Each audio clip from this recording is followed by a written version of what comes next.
नासिक के कुंभ मेले की तैयारियों को लेकर उपसभापति नीलम गोरे ने प्रेस कॉन्फ्रेंस की। उन्होंने कहा कि घाटों पर महिलाओं के लिए विशेष स्नान व्यवस्था की जाएगी और सीसीटीवी व आपदा प्रबंधन पर जोर दिया जाएगा। गोदावरी प्रदूषण रोकने के लिए सख्त कदम उठाए जाएंगे। वैष्णवी हगौने केस पर उन्होंने कहा कि शिकायत के बावजूद पुलिस ने कार्रवाई नहीं की। अब मुख्यमंत्री को निवेदन सौंपा गया है। वहीं धुले विश्राम गृह प्रकरण में एसआईटी की जांच शुरू हो चुकी है और बरामद रकम ट्रेजरी में जमा हो चुकी है। ठिकठिकाणी हुंडाबळीच्या किंवा कौटुंबिक छळामुळे मृत्यूच्या घटना घडतायत ही वस्तुस्थिती आहे आणि वैष्णवी यांचा जो मृत्यू झाला आहे तो अतिशय दुर्दैवी मृत्यू आहे। परंतु आधीच्या घटनेच्या मध्ये त्यांनी राज्य महिला आयोगाकडे काय तक्रार केली होती तर ती तक्रार केल्यावरती मी स्वतः राज्य महिला आयोगाची निमंत्रक म्हणजे कायदा बनवणाऱ्यामधली मी प्रमुख होते। आमच्याच अध्यक्षतेखाली मीटिंग झाली ती आणि आयोगाचा कायदा आम्ही बनवला। तर त्याच्यामध्ये आपण प्रोसेस करतो की तक्रार आल्यानंतर खातरजमा झाली, आपल्याला एकदा पहिला ऐकून घेतलं की त्या संबंधित लोकांना बोलवायला पाहिजे होतं आणि बोलवून त्यांना सांगायला होतं की तुम्ही जर का ताबडतोब तिच्याशी वर्तन सुधारलं नाही तुमचं तर तुमच्यावरती कायद्याने कारवाई होऊ शकेल आणि तुम्ही ते जर का ऐकलं नाही तर त्याच्यावरती मग पोलिसांना सांगून पोलिसांनी कारवाई करणं।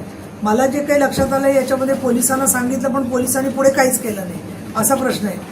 महिला आयोगाचं काम फक्त पोलिसांना सांगणं नाही आहे, अशा वेळेला त्यांनी त्यांच्या वरिष्ठांना पोलीस अधिकाऱ्यांना बोलून त्याच्यात कारवाईचा प्रयत्न करायला हवा होता। गृहभेट द्यायला पाहिजे होती। स्वतःचकडे स्टाफ नसेल तर बाकीच्या सोशल वर्कर्सची मदत घ्यायला पाहिजे होती। परंतु आयोगाच्या बरोबर मी माननीय मुख्यमंत्र्यांना असं निवेदन दिलेलं आहे की ठिकठिकाणच्या ज्या महिला दक्षता समित्या आहेत त्यांना अधिक सहभागी करून घेऊन या सगळ्या कामांच्या मध्ये कुटुंबात छळ होऊ नये या दृष्टिकोनातून ज्या ज्या तक्रारी येत आहेत लोकांच्या की छळ चाललेला आहे त्याच्यामध्ये पोलिसांनी या महिला संस्थांचं सहकार्य घ्यावं अशी आमची अपेक्षा आहे। आणि घटना तर दुर्दैवी आहेच, पण माझ्याकडे काल गजू घोडके आणि कृष्णा बागुल यांनी काल निवेदन दिलेले नाशिकच्या मधलं, त्याची प्रत देते मी तुम्हाला। आणि त्यात भक्ती माडीवाले या महिलेनी फाशी घेतलेली आहे आणि त्या संदर्भामध्ये दुर्दैवाने गंगापूर रोड पोलीस चौकीचे स्टेशन निरीक्षक म्हणाले की प्रेत घेऊन जा नाहीतर आम्ही पोलीस खात्यामार्फत प्रेत जाळून टाकू। आता आम्ही आज पोलिसांशी आमचे अरविंद माळी OSD आलेले ते बोललेले आहेत ताबडतोब तुम्ही दखल घ्या। आणि त्याच्यात त्यांनी सांगितलं की नवरा आई आणि वडील आणि सगळेच फरारी आहे।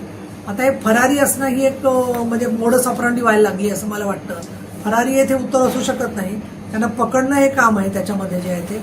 आता मी आज सकाळीच निर्देश दिलेले आहेत की त्याच्यामध्ये ताबडतोब आरोपींना अटक व्हायला पाहिजे। काल आम्ही सांगितलं होतं की एक उच्चपदस्थ या सगळ्यामध्ये असावा असं मला वाटतं। आज पोलिसांना सापडले ते, म्हणजे ते उच्चपदस्थच मागून सूत्रधार सगळं करत होता काम असं दिसतंय।